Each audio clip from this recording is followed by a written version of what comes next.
Hey guys, happy, what's today? Tuesday or Wednesday? I don't even know. When you live on the road, it's hard to keep track.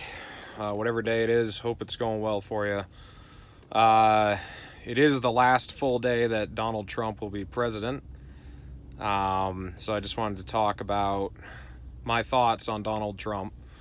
So I've done a lot of videos kind of eviscerating him and explaining why he's not anti-establishment, why he wasn't draining the swamp. But this is going to be a little bit more even keeled of a video, because he's gone. Like tomorrow's it, and I just wanted to talk about just what I feel about him overall. So this might surprise some of you guys, but he's I would consider him to be the best president of my lifetime. And I was born in 1994. Second best I would put Clinton, and then Obama, and then Bush probably. Trump goes at the top, not necessarily because he was the best. It's more what he made us all aware of that I am thankful to him for. I feel that through no desire of his own necessarily, he pulled the curtain back on what Washington D.C. is. Just his blatant incompetence and his brashness and his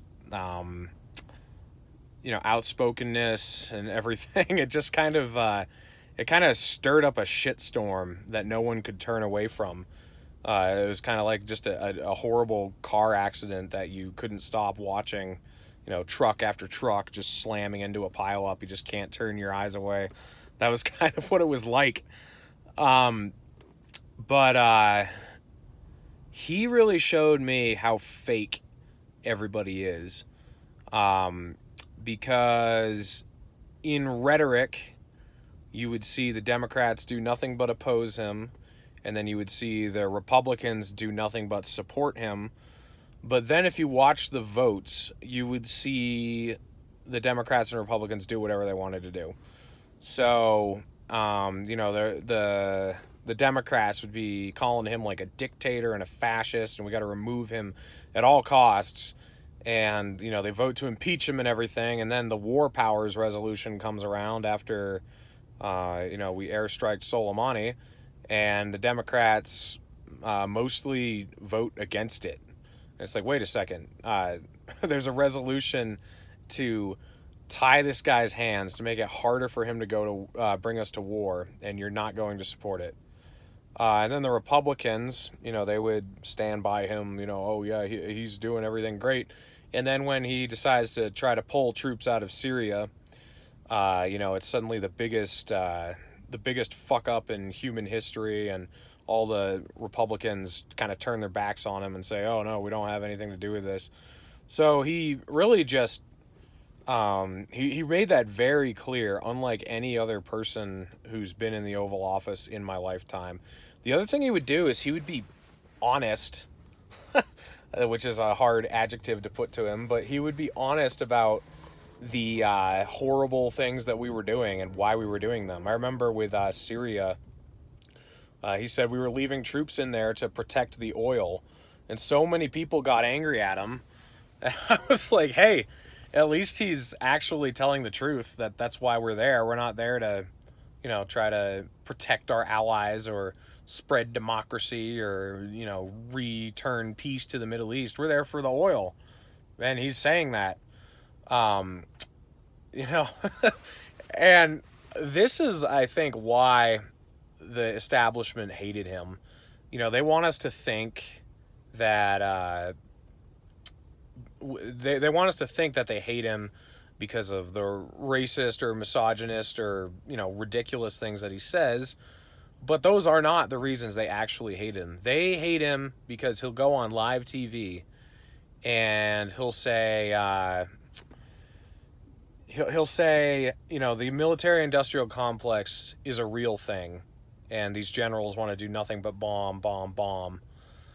And they do not want to hear him say that.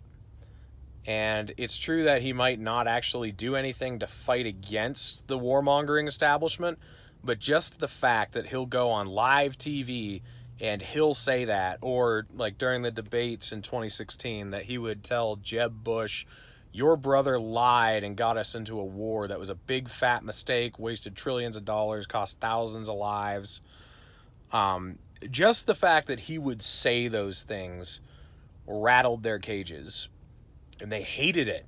So they would try to pin anything on him that they could, like impeachment, or they, like I said earlier, they'd act like the things that they were upset about were the things he was saying about Mexicans or women, or, like not respecting due process to something, like they don't care about those types of things. They never have. If the establishment can get you to hate someone that they don't like because of political correctness, that is a hill that they will let you die on. They'll just say, oh yeah, no, we're all about political correctness. We're all about saying the right things to make you happy. I don't think Wall Street or Raytheon or Halliburton or any of those entities really care.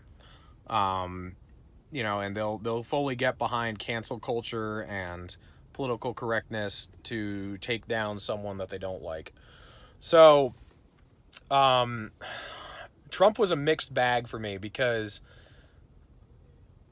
in some ways he really exposed who everyone was.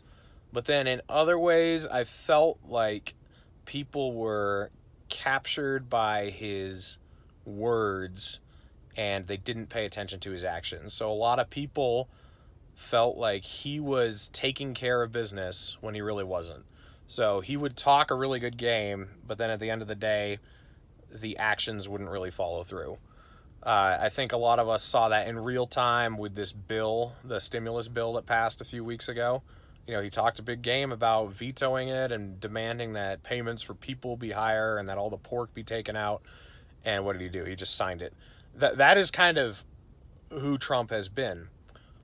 But, Mitch McConnell and Nancy Pelosi and all the special interest groups that would be thriving off of that stimulus bill, the fact that Donald Trump would throw a wrench in the cog and give that speech that he gave and make a fuss about it, they don't like that. I mean, sure, at the end of the day, he still does what they want, but he goes kicking and screaming all the way and bringing all this attention to all this corruption and all this stupidity, and they don't want that, because Joe Biden will not do that. Joe Biden will just get in line and do what he's told, and he won't make any fuss about anything.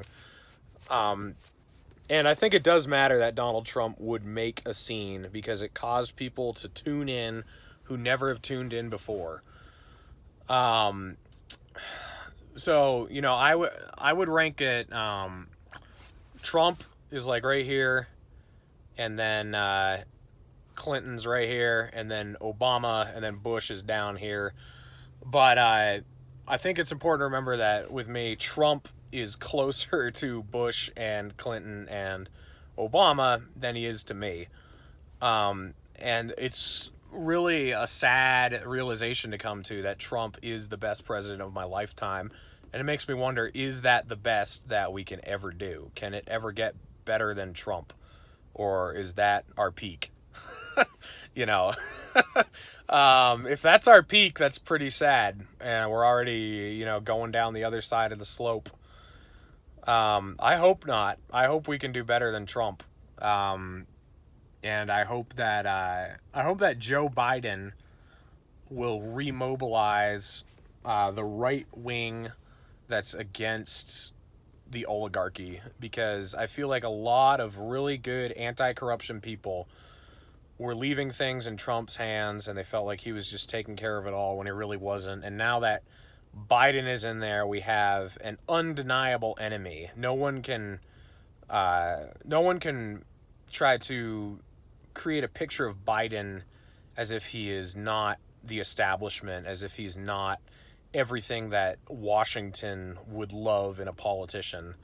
You know, to the blue wave people, to the Stephen Colbert people, he's great. But to anyone who's unplugged from the Matrix, you are not going to convince them that Joe Biden is a force for good, where you could with Trump, which was almost an impediment.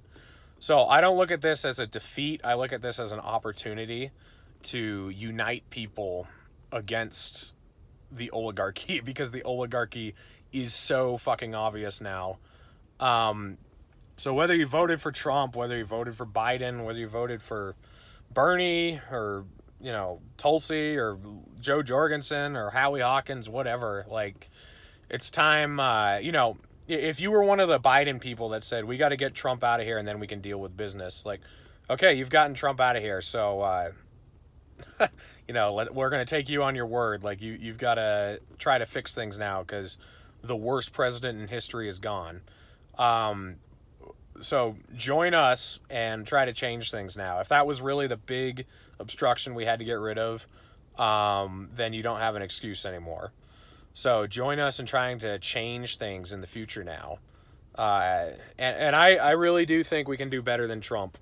And I think that people are starting to wake up. I feel like Trump kind of ripped a lot of people out of the Matrix who didn't really want to be ripped out. And I don't think there is going back for any of us who have been. Some of us are like the guy who wants to get put back in, but we don't really have that option. You know, we're kind of stuck now that we're aware of what's going on. So let's try to do better in the future.